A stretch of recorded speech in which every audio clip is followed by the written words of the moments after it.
quantas mil cabeças por ano, mais ou menos, vocês conseguem finalizar e vender para abate?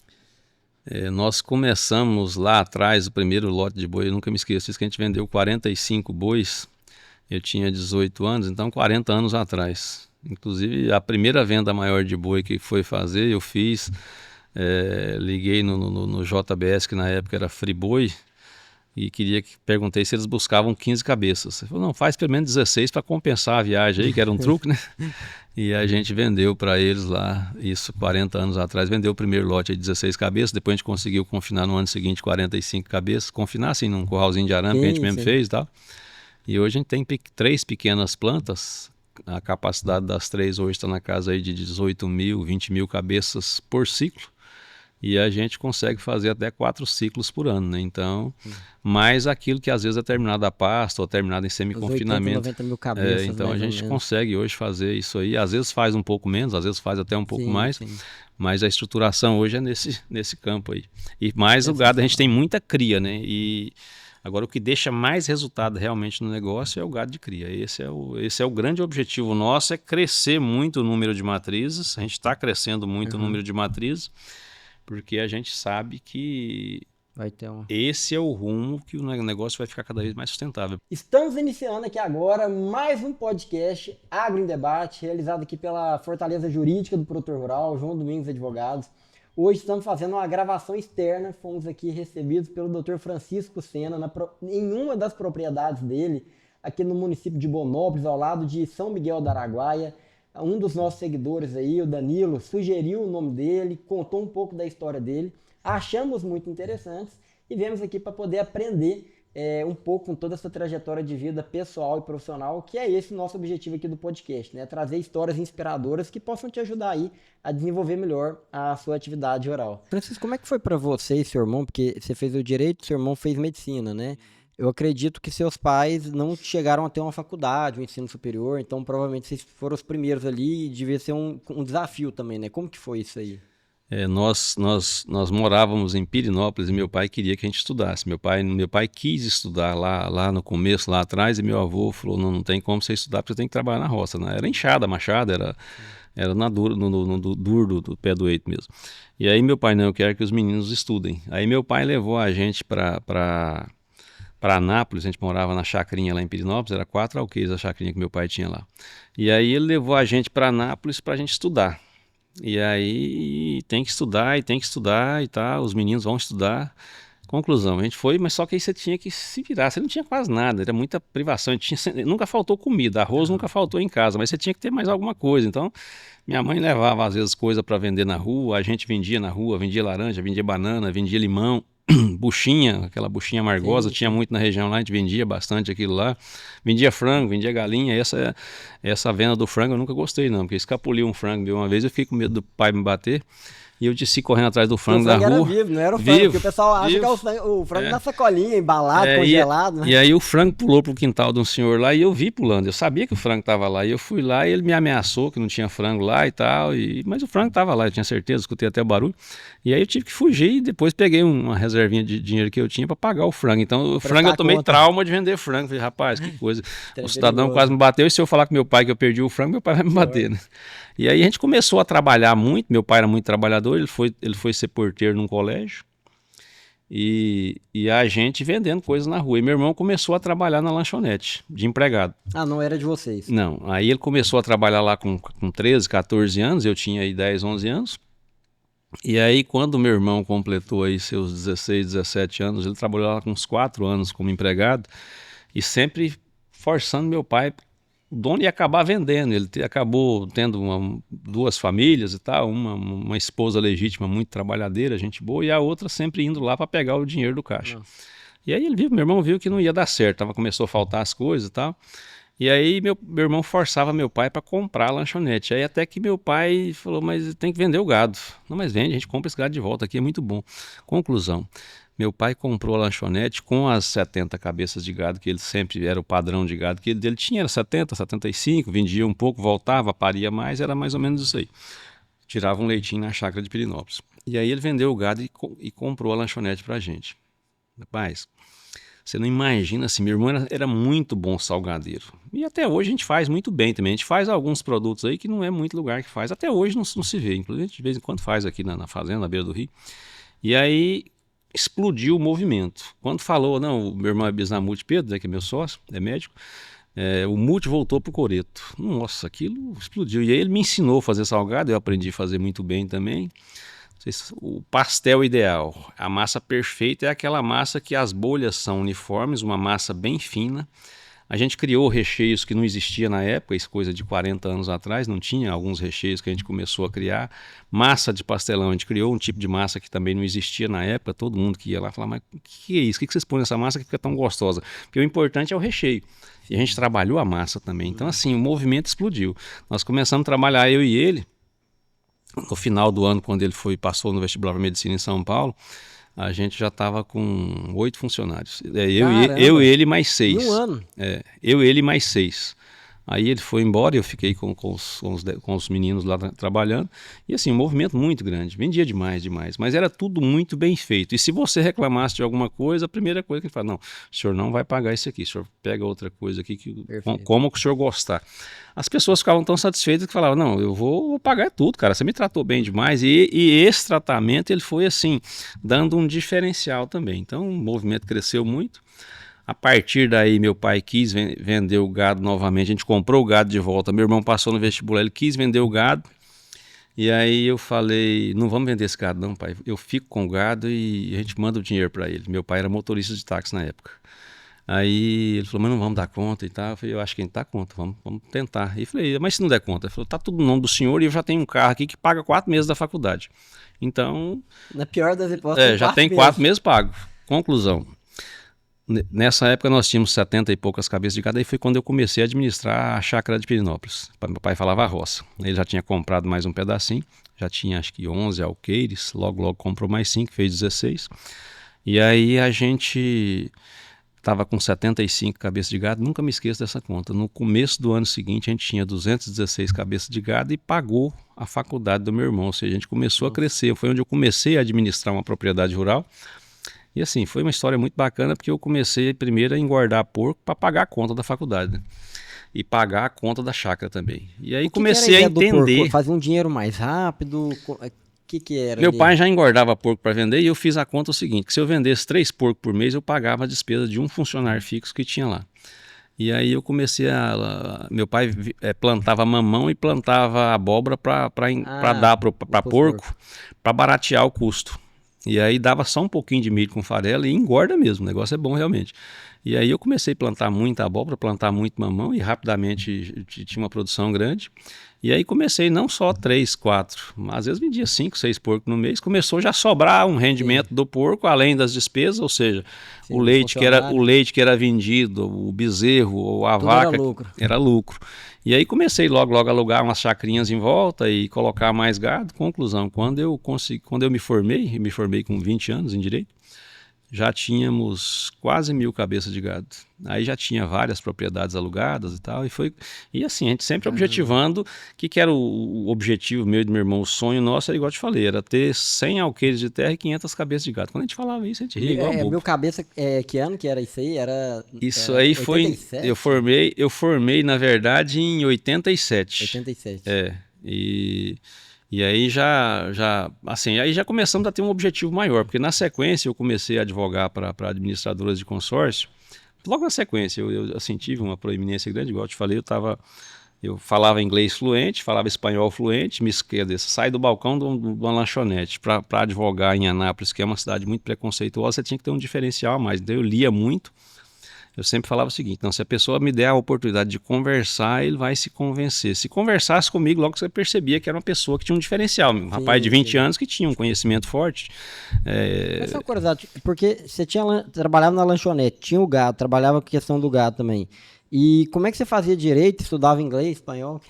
Rapaz, aquela coisa, se você quiser, você faz, né? Então assim, eu levantava às 4 da manhã, e dormia em média 11, 11h30 da noite, e aos finais de semana eu saía 2 horas por semana durante o expediente para ir para o curso de inglês, fazia 1 hora de espanhol E nos finais de semana estudava muito também, certo? E sobrava tempo para jogar futebol, sempre gostei de jogar futebol, sobrava tempo para ir nas festas também, não é que suprimia muito disso não. E assim, foi uma vida muito... Eu jamais falo que foi uma vida sofrida, foi uma Sim. educativa, foi um negócio muito gostoso, muito forte e logicamente deu um preparo de vida imenso. Eu sempre falei o seguinte...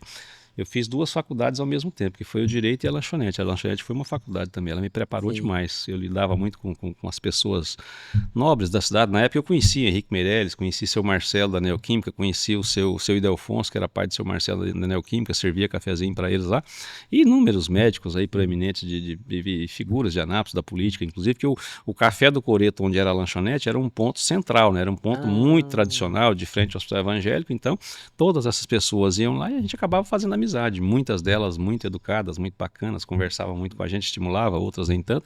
Mas tudo foi uma faculdade, educou bastante. E aí eu saí da faculdade, comecei a viajar Brasil, logo que fui contratado por essa administradora de consórcio. Ela tinha em vários estados filiais, e a gente ia fazer cobrança, fazer busca e apreensão, fazer execução. E eu entendi logo cedo que era muito importante criar uma nova modalidade de cobrança. E criei na época, inclusive no congresso da ABAC que eu comentei, ninguém fazia. Eu falei, rapaz, o volume de cobrança era muito grande. Eu falei, eu tenho que criar uma forma aqui de fazer isso aqui resolver na cobrança e não na ação. A ação vai 5, vai 10 anos. O que eu passei a fazer? Criei um convênio na época, não sei se com Serasa, com esses órgãos de crédito, não me lembro qual deles mais, para negativar as pessoas, certo, da empresa. Você tinha que criar um convênio para fazer a negativação. E aí nós tínhamos o devedor principal com a esposa e normalmente 2 fiadores. Ao invés de negativar os devedores, eu negativava as esposas. Uma das piores coisas que existe é quando a mulher chega que ela vai passar um cartão de crédito e ela descobre que ela está negativada. E normalmente, se a sua esposa, se você for fazer uma fiança para um amigo seu, de um carro, de um caminhão, de um trator, sua esposa fala, meu amor, não vamos fazer isso não, meu amor, vamos deixar isso aqui, nós temos que trabalhar para nós. Isso aqui você corre, não, eu confio nele, meu bem, não vai ter perigo de nós pagarmos isso não e tal. Conclusão. Negativava as esposas. Meu amigo, quantas e quantas vezes chegava alguém suado no escritório com um cidadão do lado, bem nervoso. Eu quase perdi minha mulher por causa desse negócio aí, cara. Resolve isso aí agora. Então, assim, a gente começou a ter um volume monstruoso de recebimento através desse sistema de cobrança que eu criei na época. E ela ficava mais indignada ainda de saber que o marido não estava negativado e que o devedor, o cara não estava. E eu tô negativado e você não está aqui. O que fizeram aqui comigo? Olha aí, você me enfiou. Não, mas quase que dava separação mesmo.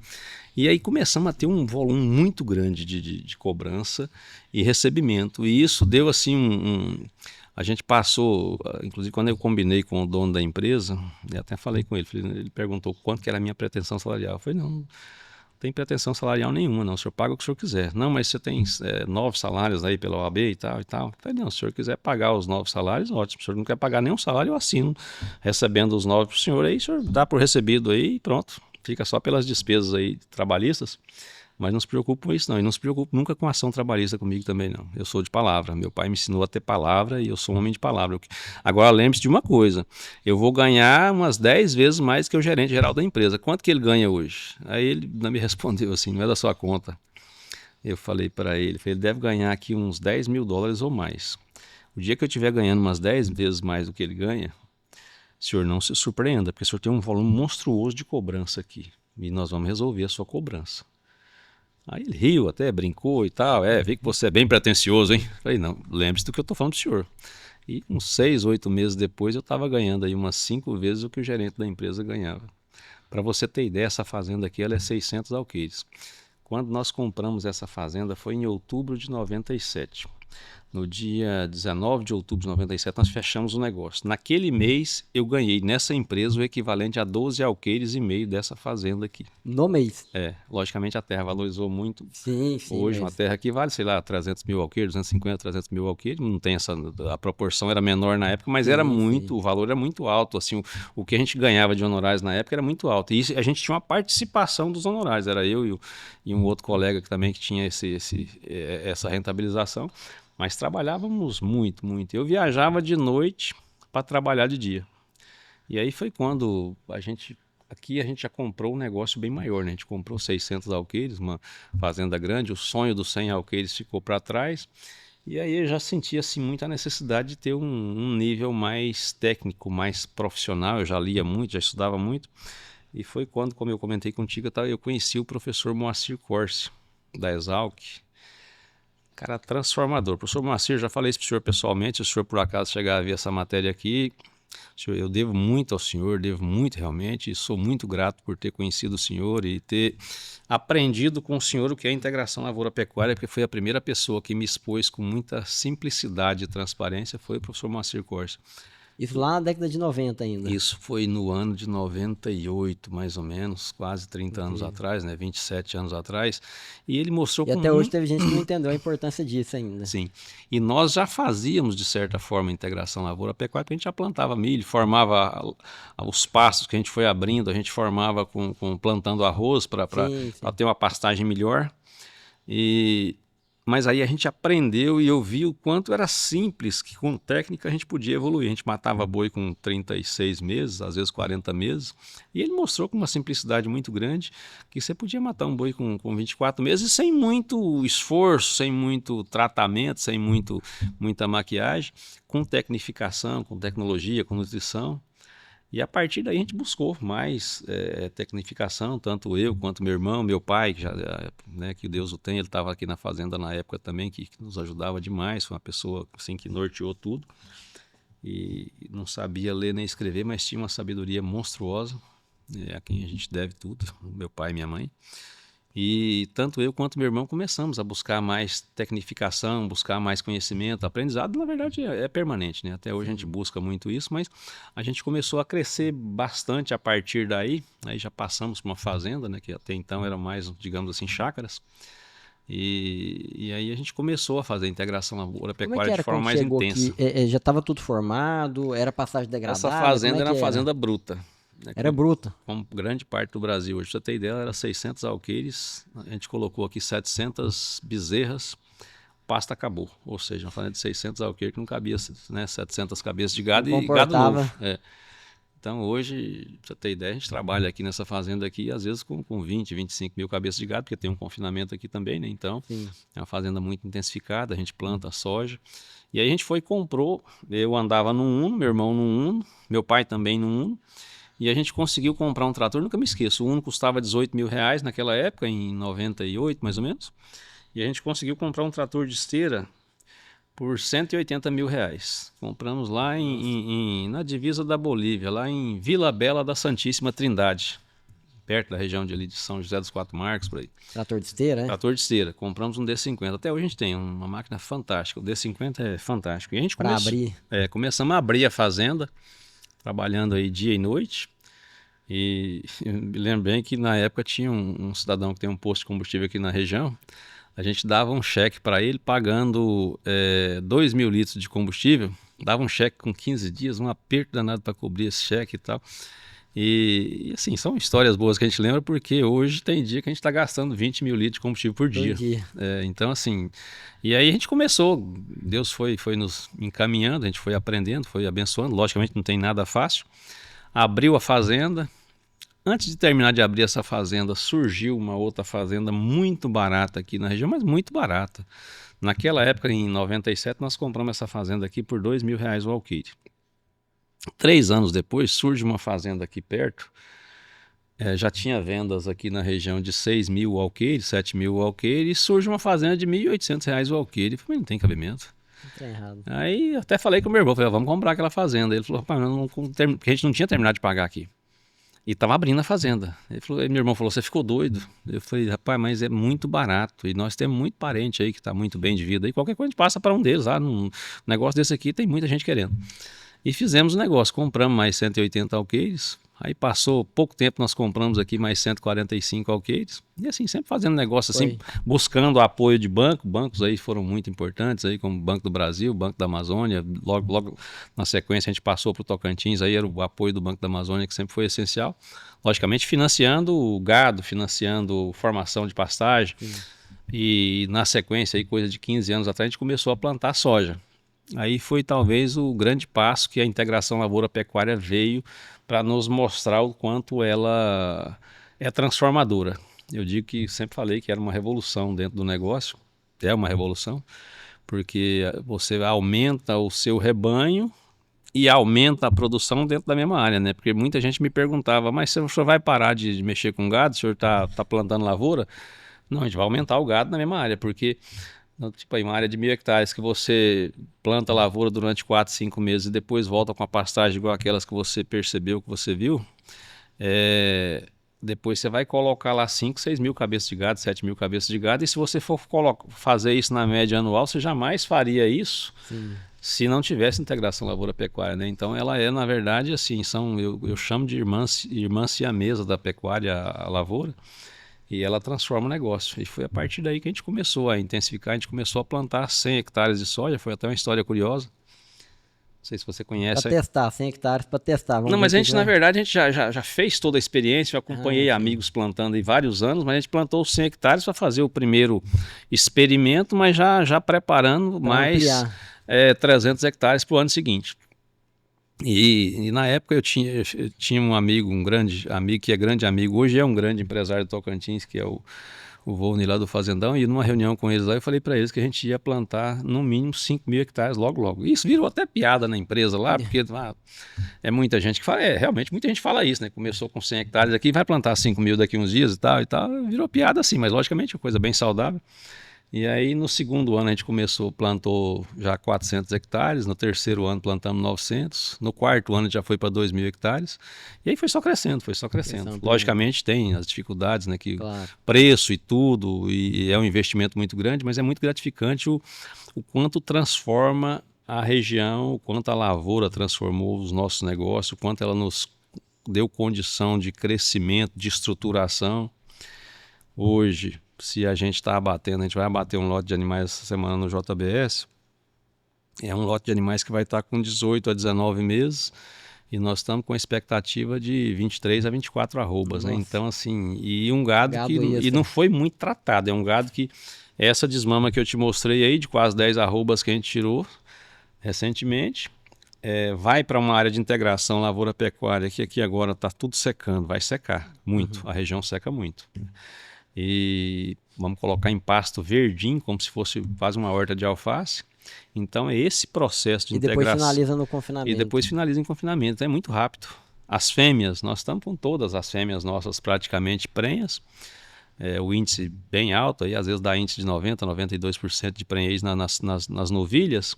E a gente começa a inseminação normalmente nas novilhas aqui, de 12 a 14 meses, estão todas prenhas. Então, assim, isso muda demais o negócio. Logicamente, tá fácil, tá bom, teve a crise do valor da arroba, teve a crise do preço da soja, lógico que não tá fácil para ninguém. Mas esses processos todos, eles ajudam demais o negócio a ficar forte. Sensacional. Hoje, eu queria entender, assim, você colocando quanto foi aumentando a produtividade, né? Quantas mil cabeças por ano, mais ou menos, vocês conseguem finalizar e vender para abate? Nós começamos lá atrás, o primeiro lote de boi, eu nunca me esqueço, isso que a gente vendeu 45 bois, eu tinha 18 anos, então 40 anos atrás. Inclusive, a primeira venda maior de boi que foi fazer, eu fiz, liguei no JBS, que na época era Friboi, e perguntei se eles buscavam 15 cabeças. Ele falou, não, faz pelo menos 16 para compensar a viagem aí, que era um truque, né? E a gente vendeu para eles lá, isso 40 anos atrás, vendeu o primeiro lote de 16 cabeças, depois a gente conseguiu confinar no ano seguinte 45 cabeças, confinar assim num curralzinho de arame que a gente mesmo fez e tal. E hoje a gente tem 3 pequenas plantas, a capacidade das 3 hoje está na casa aí de 18 mil, 20 mil cabeças por ciclo.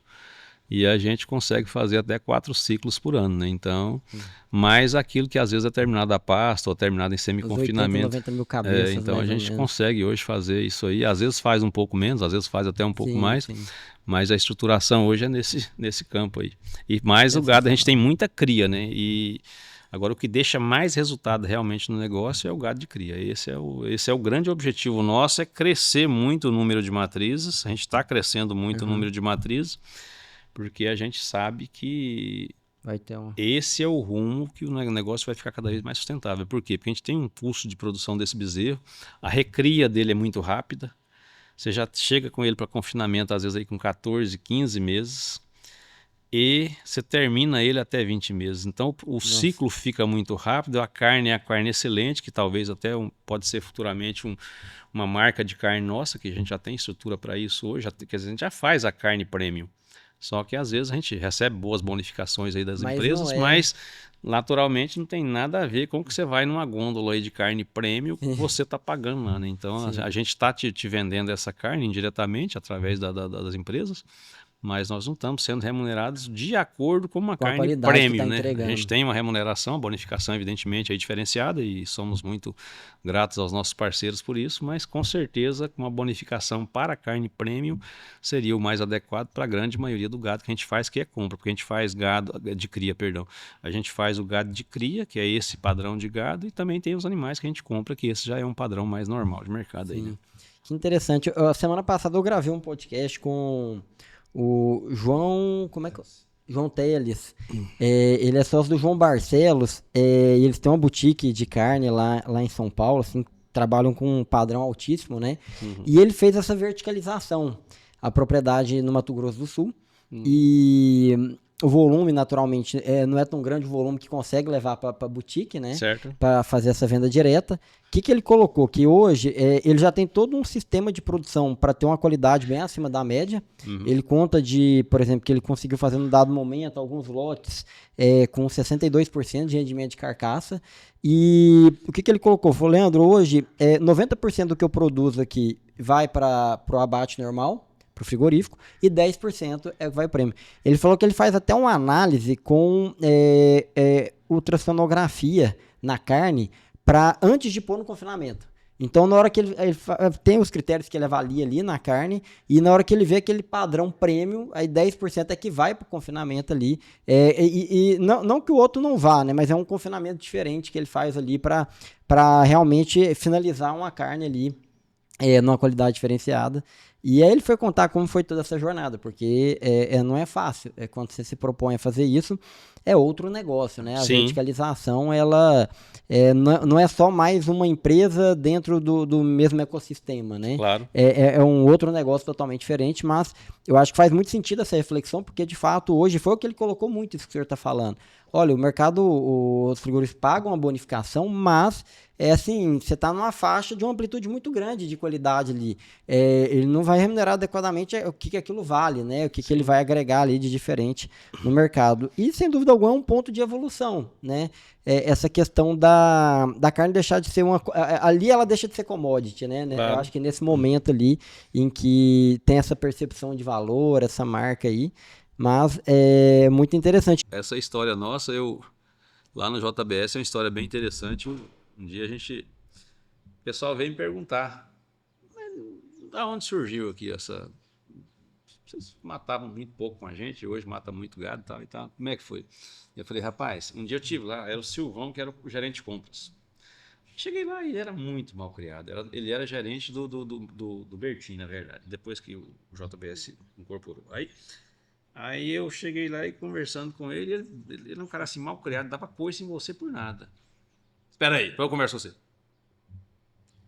E fui lá, questão de um gato que estava batendo lá para acompanhar o abate, tá? E ia conversar com ele, gerente de compras, né? Fazer o meio de campo e tal. Aí, na hora eu vi ele negociando um gado com outra pessoa. Não, mas tá bom, eu falei para você que pagava, digamos assim, hoje está aí, sei lá, 285, falei que te pagava os 295, beleza. E tinha comprado o meu 285. Aí falei, seu Silvio, como é que faz para pegar um cheque especial com o senhor aí? Banco aqui, ó, aqui. Não, mas deve ter uma forma de ter um cheque especial. Aí ele... O que você está falando, rapaz? Mas não, o senhor acabou de conversar na minha frente aqui, não teve como não ouvir. O senhor negociou com alguém 295. E o meu 285. Eu queria saber como é que eu acesso esse cadastro especial que o senhor está dando para essa pessoa aí. Não que eu estou querendo que o senhor faça. Mas tem que ver o seguinte. Você está me vendendo 150 boi, ele me vendeu 1.200 boi, tá? Eu falei, então tem que ter 1.200 boi. Aí ele, 1.200 boi, mas como é que é o especial realmente aí? Não, quem vende para nós aqui 5.000 boi por ano, aí nós temos uma diferença. Trata diferente. Aí eu falei, mas quantos bois nós vendemos para o senhor esse ano? Ué, você me vender 400 e poucos bois, ou seja, vende 10 vezes mais aqui que nós vai melhorar para você aqui. Ele era bem cascudão. Aí eu falei, rapaz, vamos ganhar esse cheque especial aqui. Foi a meta. Uns 2, 3 anos depois a gente estava vendendo mais de 5 mil boi para eles. Isso foi uns. Aí era Bertinho ainda, depois passou a CJBS lá, né? E aí você vai aprendendo que você tem que buscar ter volume, você tem que buscar ter crescimento. Né? Faz toda a diferença. Você vender por 285 para 295, a diferença de margem que você vai ter é muito grande. Mas em inúmeros momentos a gente conseguiu, a gente consegue hoje, inclusive na vaca, por ter um volume maior, por ter uma vaca mais diferenciada, a gente consegue um volume bom aí com inúmeras empresas aí, assim, tudo e vendo essas nuances. Tem contrato diferente, né, com frigorífico. Com volume e qualidade você tem contrato diferente. E na produção de grãos, na questão da soja, o que vocês estão conseguindo produzir por ano hoje, mais ou menos? Esse é um ponto muito interessante. Esse ano os custos estavam muito assim, altos e a perspectiva que a soja ia ter um preço baixo. No ano passado a gente fez essa avaliação aí e todos os indicativos de analistas de mercado estavam indo por esse caminho.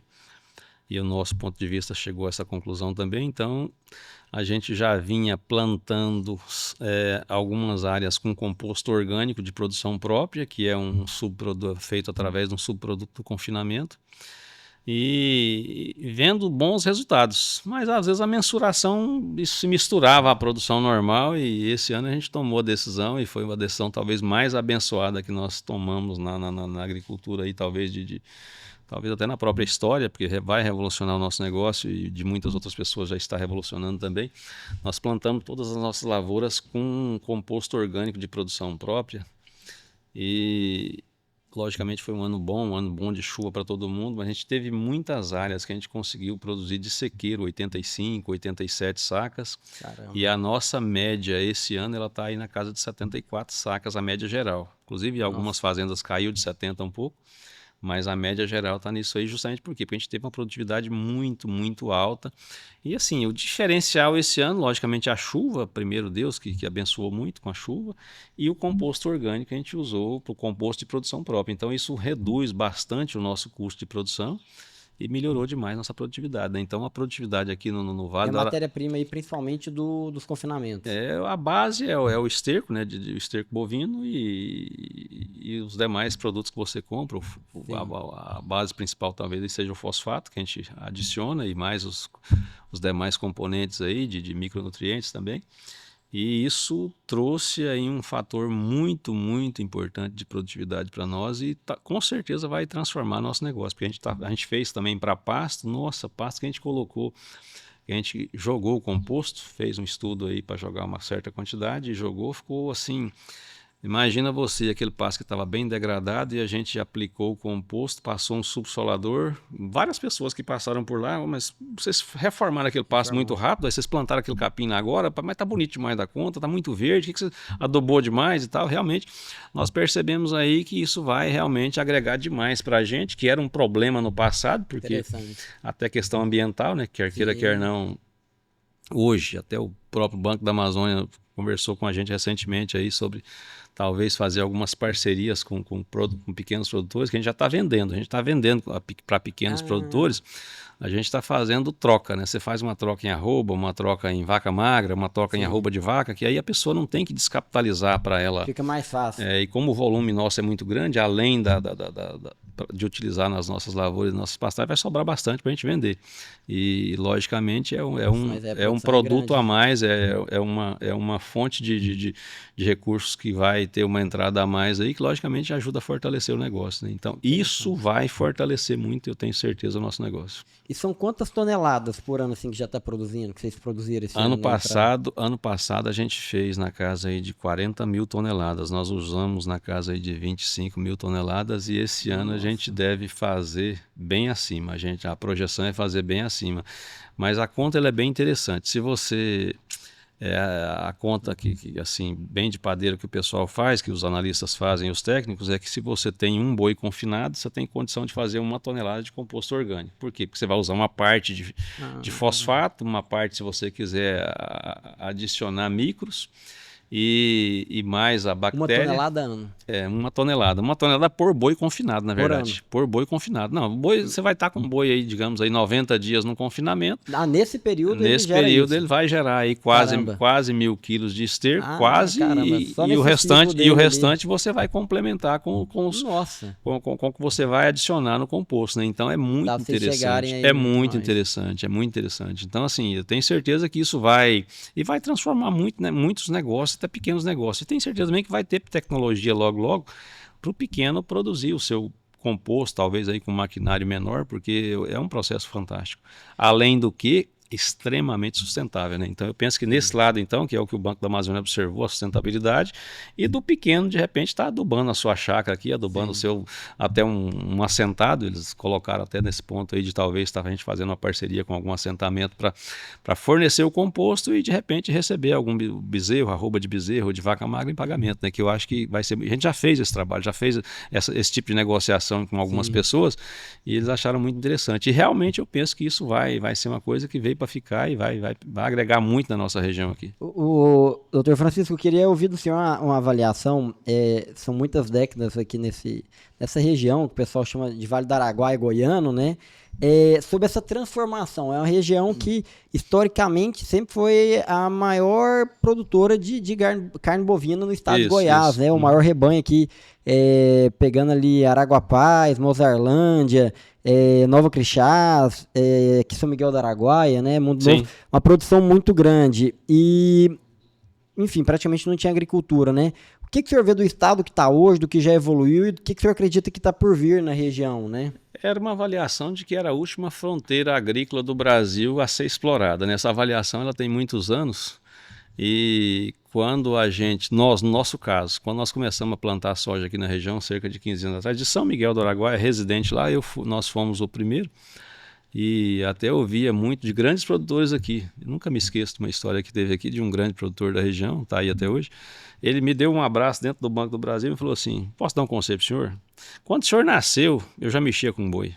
Quando o senhor nasceu. Vai mexer com roça não, vai plantar isso não. Eu já vi lavoura quebrar gente demais da conta, boi não quebra ninguém não. E história semelhante eu ouvi de umas 3 pessoas grandes aqui da região.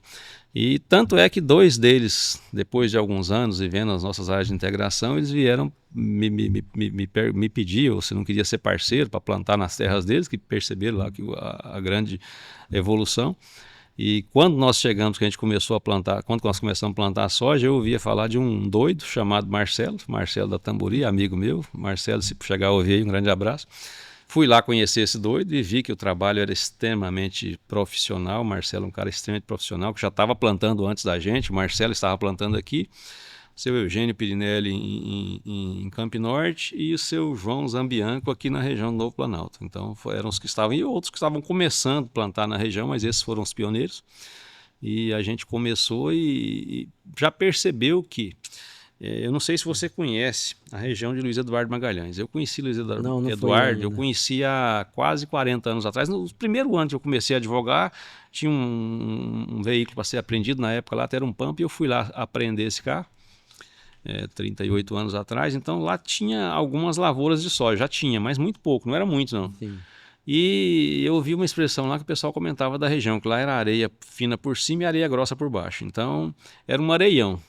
E aqui o teor de argila é muito grande. Quando o pessoal me fala, mas isso aqui não presta para lavoura, o pessoal, o comentário aqui é o seguinte: isso aqui dá uns veranicos aqui que mata tudo. É 15, nada. 20 dias sem chuva. E o sol torando em cima. E aí eu fazia esse comparativo, né? Porque lá em Luiz Eduardo Magalhães o pessoal comentava o seguinte, que eles comentavam sobre os produtores que eu conheci lá e até hoje, que a partir de 20 dias de sol que eles consideram veranico. Eu falava, mas lá é areia. Tá certo que lá é muito bom para milho porque é alto, mas se lá é areia e aqui nós temos aqui argila, nós temos aqui uma terra com teor de matéria orgânica alto, segura muito mais umidade. Evidentemente que aqui é muito mais propício a produzir soja do que lá, ué.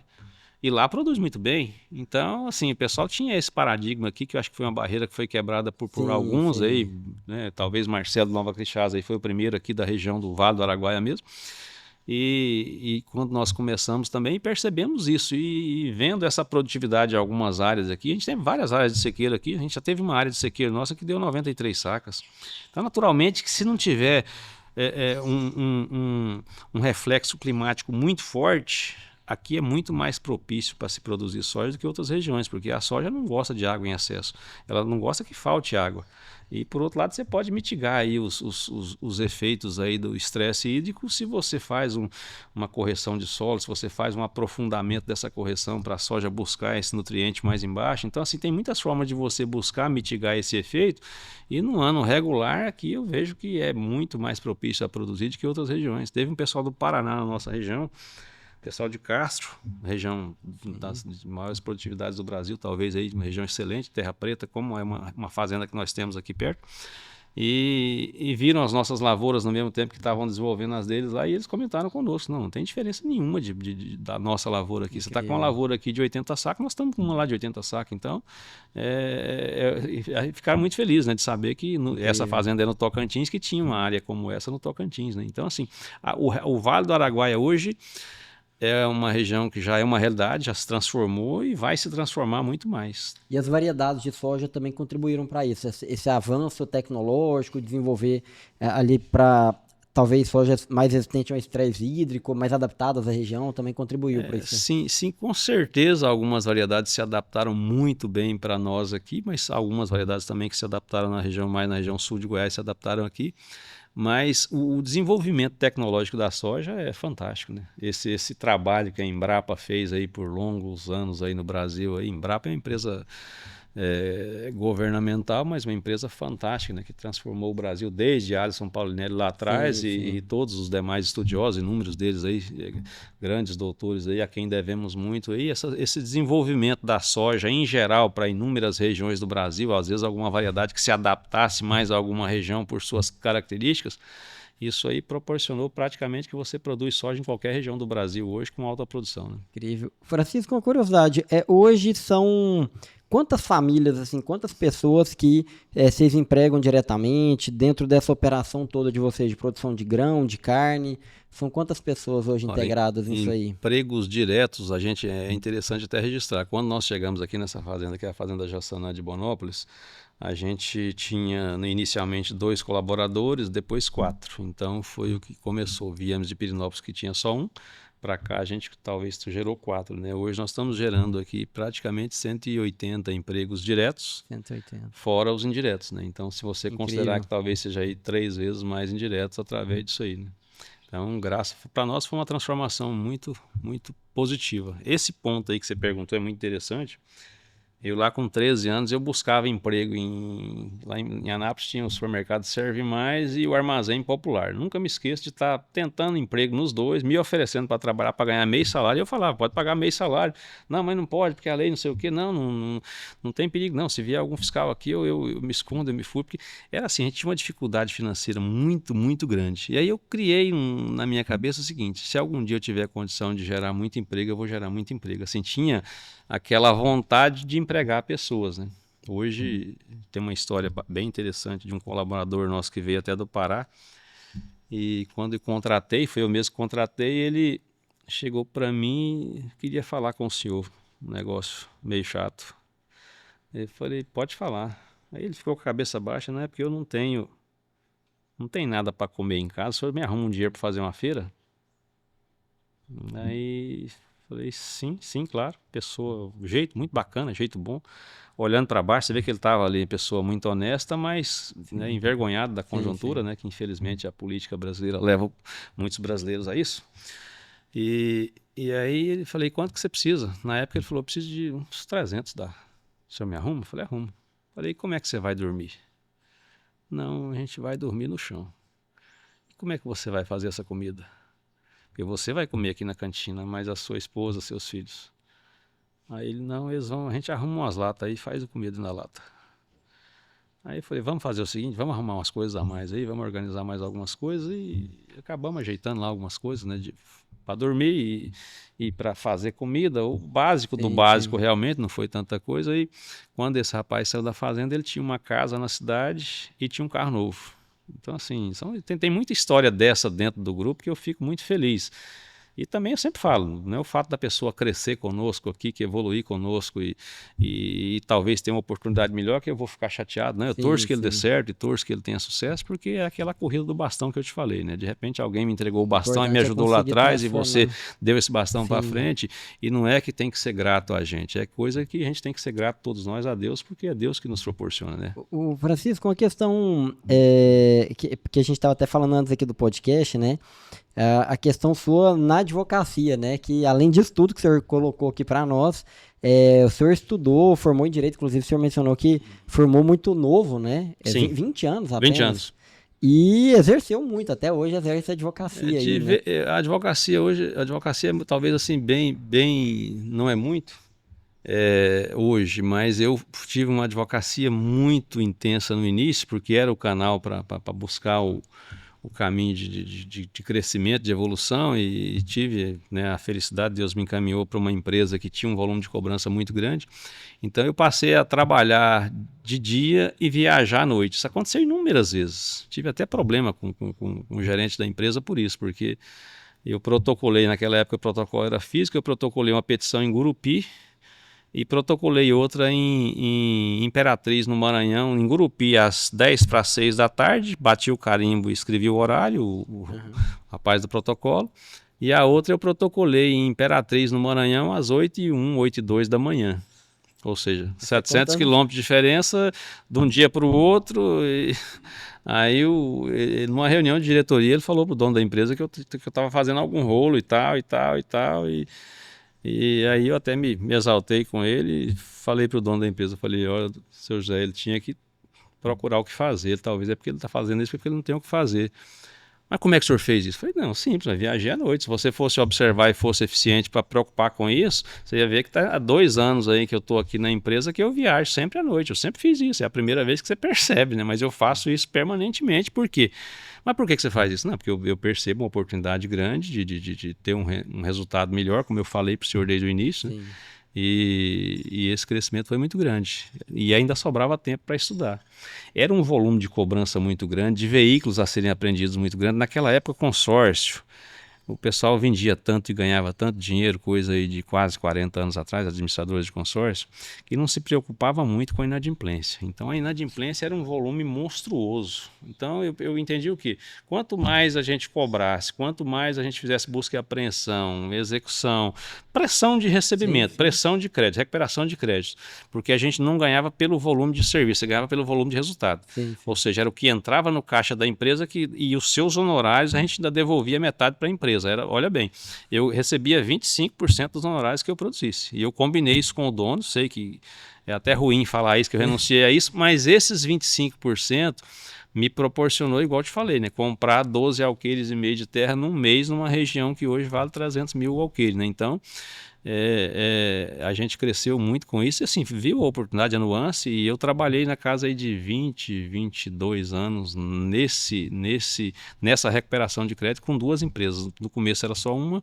depois passei a trabalhar para 2 empresas e sim, tendo um volume muito grande de atividade. Trabalhava se precisar sábado, domingo, feriado, de dia, de noite, não tinha dia, não tinha hora, porque eu percebia, meu pai sempre falava o seguinte, ó meu filho, o dia que você tiver o cavalo da sorte na sua frente, monta.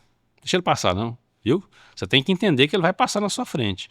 E desde que eu tive essa oportunidade, quando eu vi o volume de cobrança da empresa, eu lembrei do meu pai. O cavalo da sorte está aqui, na minha porta. Só vai depender de esforço agora e ter eficiência. Aí veio a negativação das esposas, que foi fantástica, né? E assim, um volume de cobrança muito grande, de problemas. Tive muitas vezes com arma na cabeça, arma na boca. Tive uma vez lá perto de Cuiabá, entre Cuiabá e Rondonópolis, tem uma cidade que chamava-se Jucimeire, salvo engano, e tinha uma comarca dessa cidade, era Jaciara, e a gente foi fazer uma busca e apreensão lá. E fizemos a busca e apreensão. Primeiro, o oficial de justiça não quis ir comigo. E era uma sexta-feira e segunda era feriado. Ele falou, não vou não.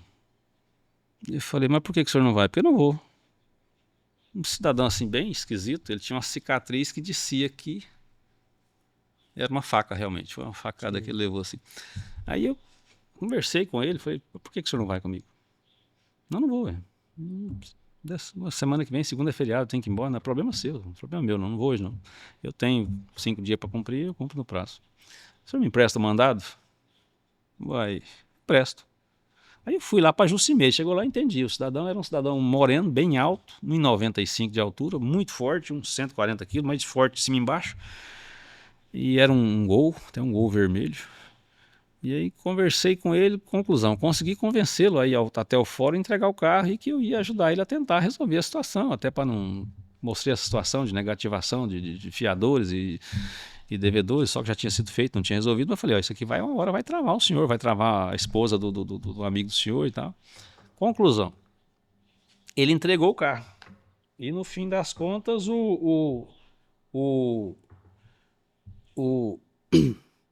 oficial me pediu um certo valor, naquela situação. Sim. E eu falei, meu amigo, eu venho lá de Anápolis aqui, 1.000 quilômetros, eu vou ganhar isso aí. Aí eu pego meus honorários, te entrego e pronto. Já paguei aqui R$67, nunca me esqueci, a locomoção no Mato Grosso era muito cara, já tinha pagado esse valor, não, seu valor tá pago lá. Vou fazer o seguinte, vou te dar aqui mais, acho que sei lá, R$150, que já era muito dinheiro na época. Sim. Isso foi no primeiro ano do real, foi em 94, acho que foi em 94, né? Isso, 94. E aí, como desentendemos aí, rapaz, e por fim, isso já era de noite, ele sacou uma arma e partiu pra cima de mim, me deu uns tapas na cara, oficial, me enfiou esse revólver na boca, o guarda do fórum tava aqui do lado, o fórum era um pátio, e a gente sentado nesse pátio e o guarda, doutor, pelo amor de Deus, não faz nada não, não reage não, que ele vai matar o senhor. Esse aí é o sargento fulano de tal, ele foi expulso da polícia, ele matou 18 pessoas aqui, ele vai matar o senhor. E realmente, ele me agrediu muito, machucou muito minha boca, a mira do revólver ele enfiava aqui no céu da boca. Só que eu era muito frio, sempre fui muito frio. E tinha um detalhe, eu era extremamente bom no tiro, mas muito bom. De arma curta, de arma longa, treinava muito, eu treinava a acertar a garrafa, a boca de garrafa, arrancar pelo fundo, uns 7 metros, 8 metros de distância eu conseguia arrancar, de vez em quando errava também, mas várias vezes eu arranquei a boca da garrafa, o fundo da garrafa tirando pela boca, então não é fácil fazer isso aí com arma curta. Que é isso? E aí ele me xingou, me bateu, me agrediu, saiu muito sangue. E aí nós desentendemos, eu perdi a paciência também, só que eu não fiz uma besteira muito grande porque Deus abençoou muito e eu cheguei a reagir. Só que quando eu reagi, eu estava armado, estava com 2 revólveres e quando ele sentou, que ele botou o revólver do lado, eu acabei pegando o meu e aí foi uma situação muito ruim. Aí eu devolvi para ele as ofensas que ele me fez e falei para ele reagir, e falei para ele pegar o revólver dele. Uma besteira muito grande, né? Uma imprudência muito grande, até parei de andar armado depois desse dia. E quase que acontece lá uma besteira, mas não gosto nem de lembrar dessa situação, né? Foi Deus que ajudou, porque eu desafiei para um duelo mesmo. Quando você começou a história, eu achei que o cidadão que você foi buscar o veículo lá que teria reagido dessa forma. Não, oficial, mas eu tive muitas situações, tive no Pará aqui com 12 na boca, na cabeça, muitas e muitas, só que eu andava sempre armado, né? E me preparava e tinha uma confiança grande, só que num determinado momento isso podia acontecer, né? Teve uma situação do consórcio Albuquerque, que essa também foi assim, para ficar para a história. Lá em Santana do Araguaia, nós fizemos a apreensão de um cadete. Esse foi em 92, era um cadete 91, cadete novo. E o cidadão chamava até, não vou falar nome não, mas começava com P. E aí ele ficou muito indignado.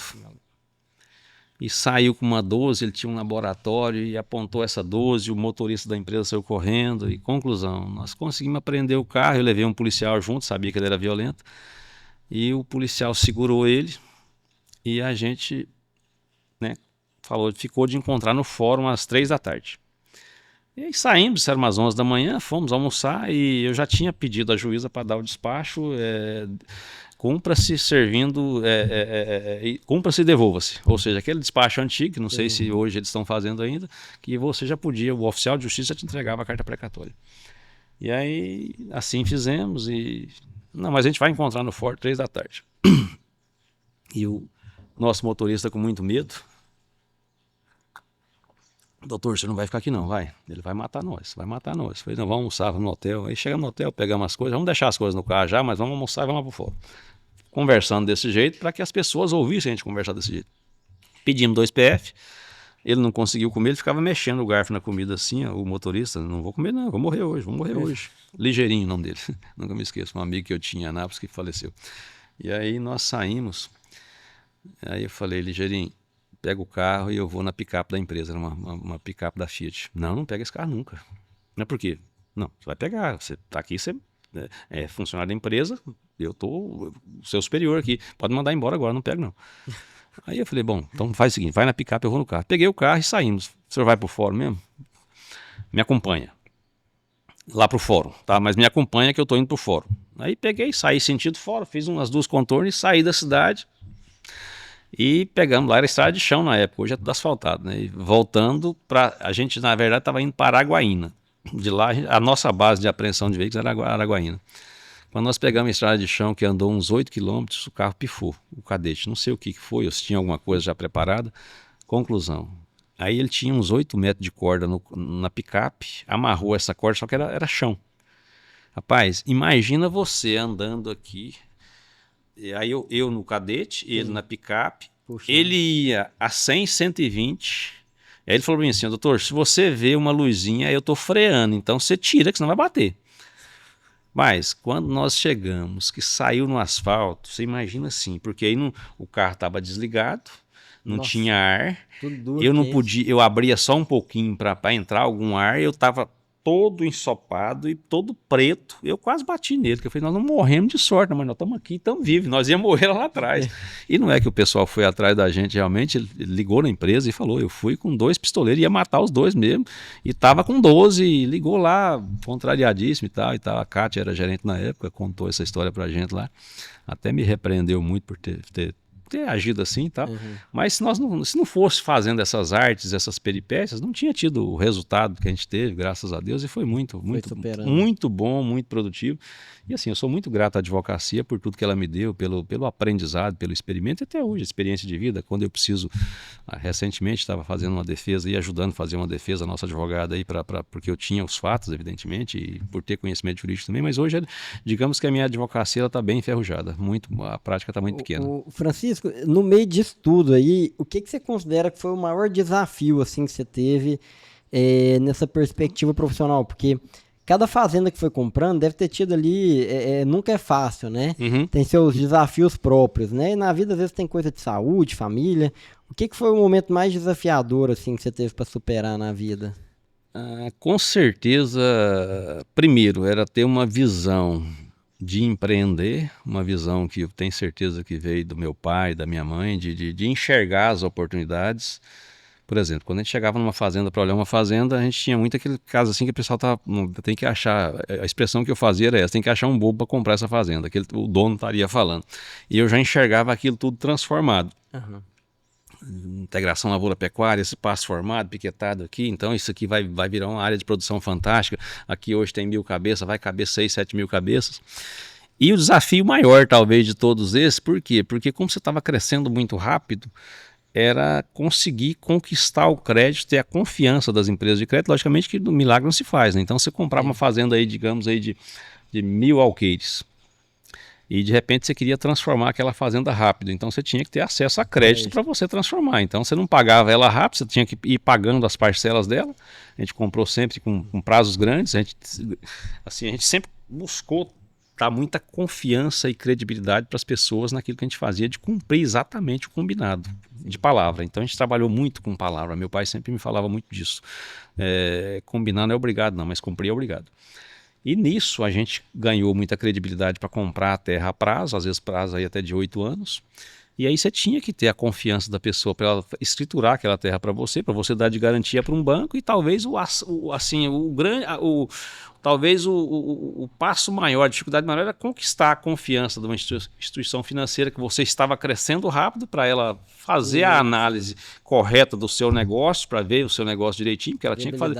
Na verdade, ela tinha que fazer também uma consultoria, né, no seu negócio, e os bancos sempre fazem isso, são pessoal muito preparado. E conquistar o crédito, né, para transformar essas áreas. Então esse talvez foi um desafio, um dos maiores desafios que nós tivemos durante esse processo aí, era de conquistar o crédito. E eu sempre falei, inclusive, que crédito é melhor que dinheiro. E graças a Deus hoje a gente tem muita credibilidade aí, até com bancos. A gente tem crédito hoje, a gente tem um endividamento no Banco Central, que o nosso crédito com bancos é quase o dobro dele. Então isso é bem gratificante de você estar sendo avaliado bem. Saber que tem disponível ali. E está bem avaliado até hoje, né? Porque a gente passou aí por um processo aí de depreciação do valor da arroba, uma depreciação muito forte no valor dos grãos, e ainda assim você está sendo bem avaliado, né? Sim, sim. Você falou muito do seu pai aí, de várias lições que você recebeu dele. E o que você diria assim que foi o maior aprendizado, assim, ou quais foram os principais valores que ele e sua mãe te passaram, assim, que o senhor considera assim, mais relevantes? A minha mãe e meu pai, eles sempre ensinaram a gente a ter garra, a ter luta.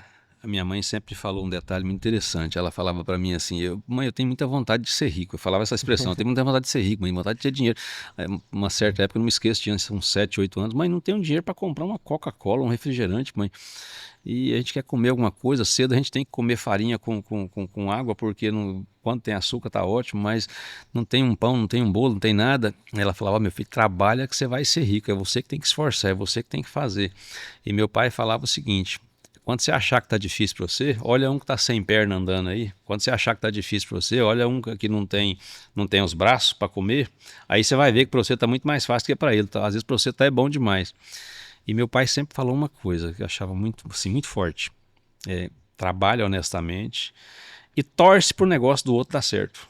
Quando você vê uma pessoa que está crescendo, em vez de você ficar com inveja e falar que ele está roubando, tá isso, tá aquilo, chega perto dele lá e pergunta o que ele está fazendo, que você vai aprender com ele. Se ele puder te ensinar, ele te ensina, que você vai crescer também. Então encosta em gente melhor do que você, não encosta em gente mais ruim não. Mais ruim que ele queria dizer assim, alguém que trouxesse valores, trouxesse benefícios para você. E a gente sempre teve essa visão de ver pessoas que estavam crescendo e buscar aprender com essas pessoas que estavam crescendo. É uma visão, assim, a Europa tem muito disso, os Estados Unidos, e no Brasil tem muito disso, assim, de achar que, pô, tá crescendo, tá roubando, ou tá fazendo uma coisa errada. Testa de ferro de alguém, né? Eu mesmo já ouvi muito essa expressão aí jocosa, né? Até eu desafiava as pessoas: não, anda comigo. Eu fiz esse desafio para muitas pessoas: anda comigo, levanta a hora que eu levanto, deita a hora que eu deito, almoça com o tempo que eu almoço.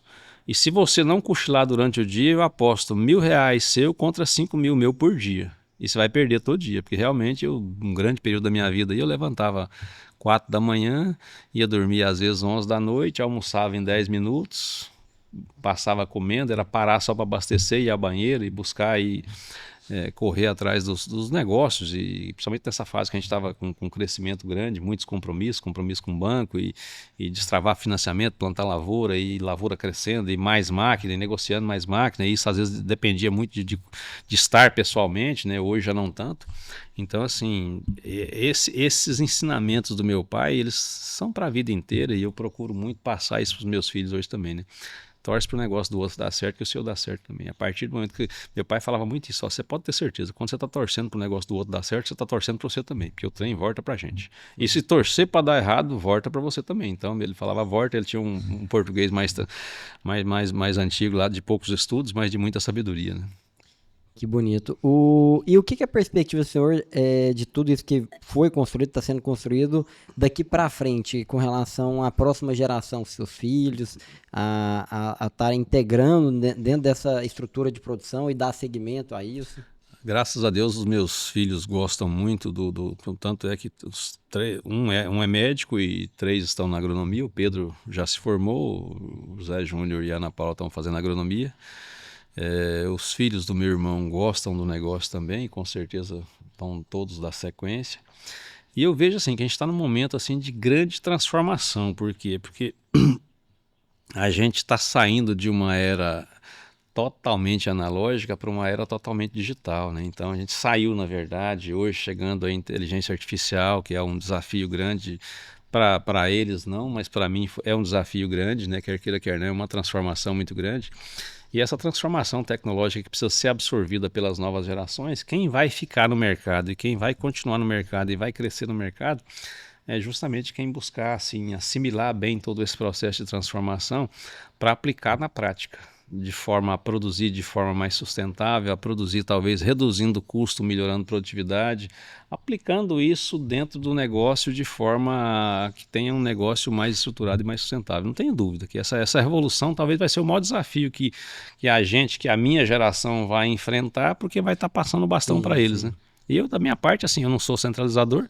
O que eu puder ir passando gestão para os meus filhos ou pessoas capacitadas, eu sempre tive essa visão, não sou de não ser centralizador, não sou favorável, não aprovo, não apoio pessoas centralizadoras. Acho que o centralizador ele acaba embuchando o seu negócio, ele acaba complicando mais o seu negócio, né? Então eu sempre tive uma visão de distribuir, prefiro que as pessoas decidam. Às vezes é melhor você tratar de uma decisão que não foi bem tomada do que não teve decisão porque ficou esperando a minha, né? Então, de repente, passou da hora. Então, eu vejo muito assim que esse processo de transformação vai ser um desafio muito grande. E para mim, como pai, de ver que os meus filhos estão interessados no negócio, que enxergam o negócio e vendo, inclusive, a dificuldade que a gente tem passado aí nos últimos anos aí com o preço da arroba e o preço dos grãos em baixa.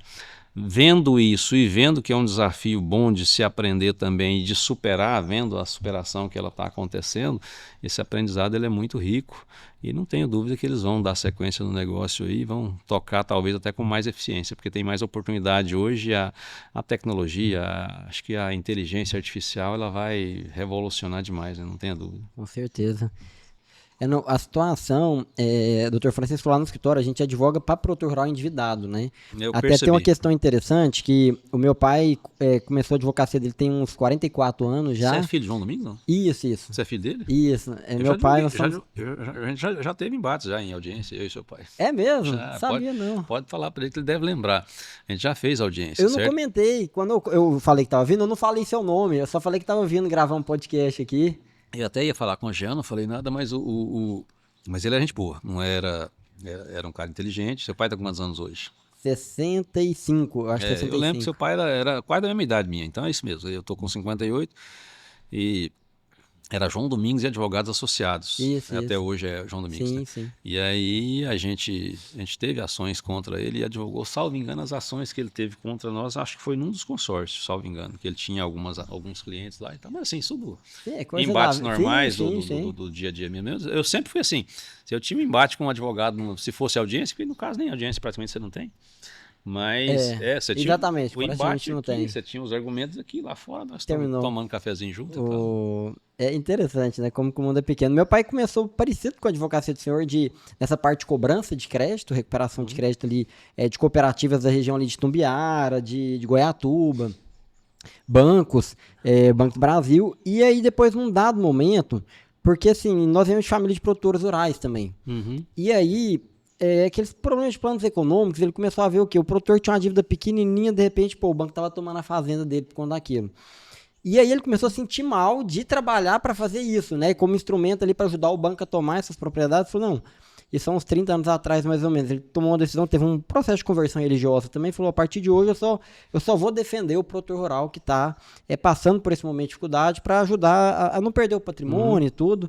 E é a jornada que veio desenvolvendo então aí. Mas, enfim, foi muito bom tudo isso. Tem praticamente 15 anos que eu estou junto com ele. Comecei até um pouco antes de começar a faculdade de Direito ali.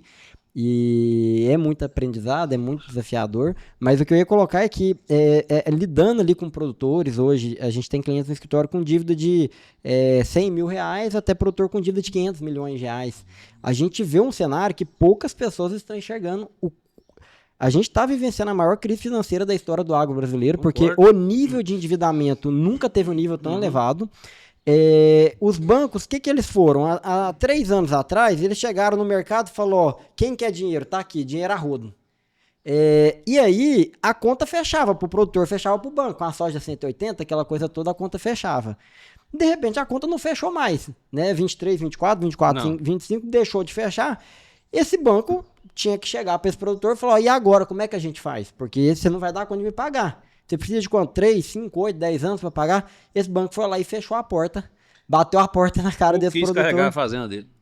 Exatamente, falou assim, você me paga agora, ou eu vou te dar uma pedalada de 1 ano, sabendo que em 1 ano ele não vai dar conta de resolver. Não vai. E aí, quando eu achava que no ano de 24 a gente iria viver o fundo do poço dessa crise, chegou no final do ano a gente começou a ter uma subida da Selic, da taxa de juros, que agora está ficando uma situação absurda. Insustentável. Insustentável, porque o crédito rural no sistema financeiro, 70% dele não é subsidiado pelo governo. E aí o recurso livre está 22% ao ano para cima. Mais que isso, não. E 22 fora o... Venda casada, projetista, cartório. Não, olha, o negócio está tão catastrófico, para você ter ideia, e a gente está passando por esse processo também e sabe a dificuldade que está vivendo todos nós. Se você soubesse aqui em São Miguel o quanto de pessoas que já me procuraram para fazer RJ, para me orientar sobre RJ, ou para fazer para tomar alguma procedência, e a maioria chega sem graça, de falar com vergonha, por quê? Que é isso? Aí quando começa a conversar comigo, eu falo, por que você tá assim? Me conta. Não tem situação jeito. Sem graça de falar, né? E tal. Moço, você tá falando para mim, é o que a maioria de nós está passando. Entenda você que não é você, não. É o agronegócio como um todo. Sim. Nós tivemos a tempestade. Não é só você, não. Nós tivemos a tempestade perfeita. O que foi a tempestade perfeita? Arroba muito barata, soja muito barata, uma Selic lá em cima, um juro muito alto e um governo catastrófico que não gosta da gente. Então, assim, é um governo que pega 18 bilhões de reais no ano para dar para artista rico. Nossa, e não tem dinheiro para emprestar para um plano safra que vai pagar. Sim, não é para dar não, não é para dar não. E para produzir um alimento que fica mais barato para ganhar popularidade. Ou seja, é um governo demoníaco. Então você tem que entender que nós estamos numa conjuntura da tempestade perfeita. E ela viria. Em 2022 eu falava para minha família, eu falava, se acontecer desse pessoal ganhar, vocês têm que entender o seguinte, a nossa dívida vai fazer isso aqui, nosso patrimônio faz isso aqui e nós vamos passar uma dificuldade muito grande. E é a dificuldade geral do agro. Hoje eu falava isso para todo mundo na região aqui, e o pessoal fala comigo, né? Que nossa senhora, foi catastrófico realmente. O senhor parecia que o senhor estava fazendo uma premonição. Eu falei, não, mas não é premonição, é que qualquer pessoa, você enxergava isso, qualquer pessoa enxerga isso, porque onde entra um governo de esquerda, o que ele faz? Ele começa a ter gastos em excesso, mas ele vai gastar com o quê? Porque se ele começar a gastar com estrada, com portos, com escola, com hospitais, que é o que aí isso volta para a sociedade e a cidade cresce. Agora, se ele começa a gastar com custeio, que é o que sempre acontece, todo governo de esquerda começa a gastar com custeio. Que isenção de conta de luz para 40 milhões de pessoas. Jorrar dinheiro, gastar dinheiro, apaniguado, gente incompetente na gestão. Empregado, funcionário público para todo lado. O custeio, ele vai pesar o Estado vai ficar pesado e aí perde capacidade de investimento, e hoje nós estamos com um Estado quase insolvente. Nós estamos numa situação catastrófica. Está realmente para beirar a insolvência, tanto é que já falaram aqui. Se cortar IOF, se revogar. Em 2027 não vai ter dinheiro para o Brasil pagar as contas, é a conclusão dos técnicos do governo hoje. Então, o que nós estamos passando? Nós estamos passando por uma coisa tão catastrófica na gestão do nosso país. Eu sempre falei, né? Esse pessoal, quando se alia a incompetência com a desonestidade, o negócio é catastrófico. A incompetência com a desonestidade. Você vê os dados estatais, né? Os resultados delas. Aí, por outro lado, você vê a Argentina com Milei. 2 anos e 1 ano e pouco aí, você já vê o país embicando para cima. Quando o Paulo Guedes falou isso aí, que para virar uma Argentina era coisa para virar uma Venezuela 6 meses e virar uma Argentina 2 anos, que era a dificuldade que a Argentina estava vivendo, quer dizer, hoje nós estamos vendo. O pessoal riu dele, né? Achou que era brincadeira. Vendo a realidade. Doutor Francisco, muitíssimo obrigado por nos receber aqui na fazenda do senhor e conhecer um pouco mais dessa história. Já tinha ouvido falar um pouco da história do senhor, mas confesso que pessoalmente aqui, ouvindo outras tantas histórias, fiquei ainda mais admirado, porque nós conhecemos muitas histórias no agronegócio que o caminho foi inverso, né? De pessoas que vieram ali de famílias abastadas, que receberam grandes heranças, grandes propriedades rurais e conseguiram, com o decorrer do tempo, perder tudo isso, né? E mostra, na verdade, o quanto que é difícil, né? O quanto que é difícil. Talvez mais difícil do que conquistar é manter, né? Sim. E ainda mais, mais desafiador ainda você prosperar, né? Então, e em meio a tantas dificuldades que a gente tem de governo, de economia, de situações adversas, de clima, né? E ainda assim, você tinha dito uma frase muito interessante do seu avô, que falava de sobreviver, do ano de sobreviver, foi? Meu avô, como é que foi a frase? Meu avô falava ano de sair vivo. Ano de sair vivo. E a questão é porque a gente não tem só um ano desse na vida, na verdade são vários, né, que vão surgindo. muitos vão ficando pelo caminho, né? Então, realmente chegar até aqui é porque conseguiu sair vivo e bem vivo aí de muitos anos desafiadores. Desse ano é ano de nós sair vivo. O que era o sair vivo? É quando tinha uma crise forte, porque, tipo assim, dava uma geada, aí perdia a flor do café, queimava o café e às vezes os grãos também, e aí você não colhia. Aí a colheita era muito pequena, dava tudo para o proprietário da terra, pagando a parcela da fazenda, e aí era ano de sair vivo. Então, assim, quando vê essas crises aí na pecuária, na agricultura, eu sempre me lembro da expressão, é ano de sair vivo, né? Porque é ano da dificuldade, é ano, às vezes, é o que a gente passou recentemente aí. Não é então, ano para ganhar dinheiro, saindo vivo já está no lucro. Você manter o seu negócio, né? Então, eu lembro muito disso aí. Acho bacana também, assim, você pensou, você comprar uma fazenda para plantar café, para pagar a parcela da fazenda, e praticamente tudo feito na palavra, né? Porque naquela época ali você não tinha documento, você não tinha nada, era tudo combinado na palavra. E a palavra tinha um peso tão grande que se alguém não tivesse palavra, eu lembro bem, meu pai me falava muito sobre isso, né? De ter palavra. Tanto é que até hoje eu faço negócio às vezes aí de 8 mil bois, estava conversando com um rapaz aqui agora, já fiz negócio com ele, esse quer me vender 2 mil vacas. Não, com o senhor dou o prazo que o senhor quiser, dou 4, dou 6 meses, igual nós sempre fizemos, nunca deu documento. Então, assim, para a gente é um valor inestimável essa questão de você ter palavra, né? Ainda mais no mundo de hoje, né? Que nem o papel não tá valendo. E uma coisa interessante, assim, que para a gente que tinha o objetivo de ter 100 alqueires de terra, né? E 500 cabeças de gado. Hoje, assim, não é envaidecendo, mas a gente está aí com praticamente 40 mil hectares, mais de 40 mil hectares de área própria, mais uns 30 mil arrendados, né? E aí quase 100 mil cabeças de gado, né? Então, quer queira, quer não, cresceu bastante. Logicamente que tem os compromissos bancários aí grandes, por sinal, mas foi uma evolução bacana. E aí eu me recordei dos dois irmãos, que é o... que eles têm uma fazenda muito grande, um já é falecido, lá no Mato Grosso, que vieram de Patos de Minas, o Romão Flores, os irmãos Flores, o Romão e o Sebastião, o Tião, né? E eu falei, rapaz, esses patoreba eu vou te falar, até agora eu não encontrei um que veio de lá, que quebrou, que deu... Os caras vieram sem nada e construíram um império aí. De certa forma, uma história parecida também, né? Eu não sei assim, os detalhes ali deles, mas com certeza cresceram bastante também num cenário desafiador. A dificuldade naquela época era tão grande, assim, eu falo para você que às vezes a gente não tinha roupa. Quando eu era criança, por exemplo, minha mãe ganhava roupa dos parentes que tinham uma condição de vida melhor, e a gente usava muita roupa ganhada, usava calçado ganhado, então você não tinha, é uma condição assim, a gente passou por muitas privações realmente lá no começo. Então, assim, quem passa por isso, qualquer oportunidade que você tem, você abraça ela com unhas e dentes e você não começa a abrir. Por exemplo, quando a gente começou a ganhar um dinheirinho na lanchonete, o negócio começou a fluir bem, aí já estava pagando a faculdade, sobrando dinheiro, começou a comprar mais gado, mas não mudei padrão, né? Eu andava muito de sandália havaiana, continuei a andar de sandália havaianas, tinha umas 2 calças de sair, umas 2 de trabalhar, e era por aí, não mudou, não começou a ter extravagância.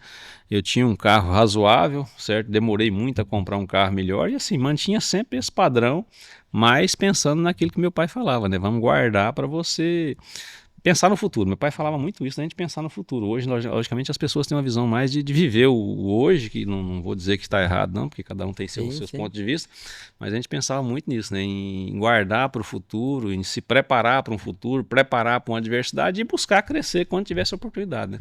Agradeço muito vocês, tá? Muito obrigado. Vi que o podcast de vocês está crescendo muito, já é um podcast grande, não é um podcast médio, mas é um podcast grande. Desejo muito, muito sucesso. E só queria dar um recado aqui, sei que muita gente vai ver e muitos políticos verão, vocês da política, o Brasil só não é um país de primeiro mundo por causa de vocês. Não estou generalizando, sei que temos muito bons políticos e entendam que o que é melhor para o Brasil é o que é melhor para todas as pessoas. E o agronegócio, retirem o agronegócio da balança comercial e vejam o resultado que isso dá. Ou seja, o agronegócio é o que tem mantido a nossa balança comercial nos últimos anos. E é muito importante que vocês respeitem, valorizem, considerem isso, porque se não é o agronegócio, o Brasil estaria quebrado, principalmente com gestões irresponsáveis que temos tido por alguns gestores do nosso país. Não estou citando nomes, mas a carapuça vai servir para alguns deles aí, com certeza. E para você que vota, posso deixar um recado para o eleitor? Claro, que é isso, fica à vontade. Reflita muito quando você for votar. Jamais vote por aquilo que a pessoa promete fazer, vote por aquilo que ela já fez. Olhe o histórico daquela pessoa. E você, escolhendo bem, você vai escolher o futuro para os seus filhos. E olha bem os exemplos que nós temos tido no mundo aí, para que talvez sirva para que não cometamos os mesmos erros.